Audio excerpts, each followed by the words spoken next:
किरोड़ी लाल मीणा की बीजेपी में धमाकेदार एंट्री। लेकिन किरोड़ी लाल मीणा तो बीजेपी में ही थे, फिर लोग इसे वापसी क्यों कह रहे हैं? आइए आपको बताते हैं कि क्या है पूरा माजरा।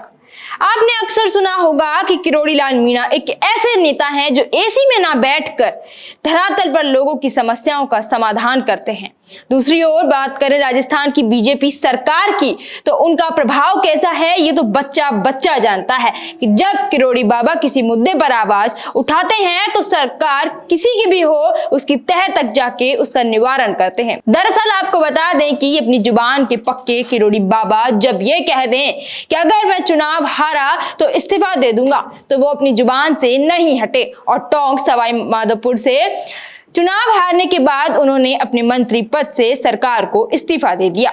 लेकिन मजे की बात तो ये कि राजस्थान सरकार ने इस्तीफा मंजूर ही नहीं किया, क्योंकि राजस्थान की बीजेपी सरकार अच्छी तरह से जानती थी कि अगर किरोड़ी लाल मीणा का इस्तीफा मंजूर किया तो राजनीति में भूचाल आ जाएगा। दूसरी तरफ किरोड़ी लाल मीणा साफ कहते थे कि मैं अब मंत्री नहीं हूं, जिससे राजस्थान की जनता के बीच ये संदेश साफ था कि बीजेपी किरोड़ी लाल मीणा का पीछा नहीं छोड़ रही है। किरोड़ी बाबा के नाम के पीछे एक भारी वोट बैंक था, जिसके कारण बीजेपी पीछा नहीं छोड़ पा रही थी। मीणा समाज से आने वाले इस नेता के लोग इसलिए भी फैन थे क्योंकि वो धरातल पर हर मुद्दे को लेकर खड़े मिलते थे। तो साफ सी बात है कि बीजेपी ऐसे नेता को क्यों खोना चाहेगी। किरोड़ी बाबा तो किरोड़ी बाबा ही हैं।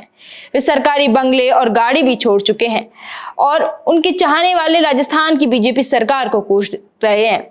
कुछ लोगों ने तो ये भी कह दिया कि राजस्थान में बीजेपी चुनाव ही किरोड़ी लाल मीणा की वजह से जीतती है। अब बात आती है कि किरोड़ी लाल मीणा बीजेपी में हैं या नहीं। इसका एक फायदा विपक्ष ने भी उठाया, जैसे गोविंद सिंह डोटासरा, टीकाराम जूली जैसे नेता ने किरोड़ी लाल बाबा के समर्थन में विधानसभा में भी आवाज उठाई, जिससे राजस्थान की बीजेपी हिल गई और भूचाल आ गया, जिससे फिर बड़ी बड़ी बैठकें होने लगी बाबा को मनाने के लिए।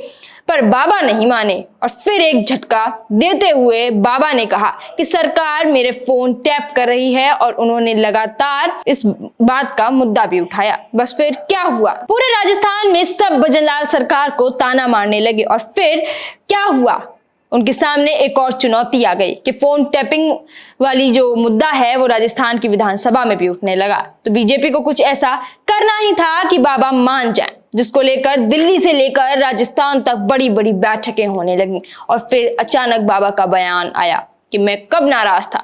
साथ ही उन्होंने यह भी कहा कि अब से मैं सक्रिय रूप से राजनीति करूंगा। तो इस बयान पर भी भजनलाल सरकार को सांस में सांस आ गई। लेकिन इसका क्या मतलब?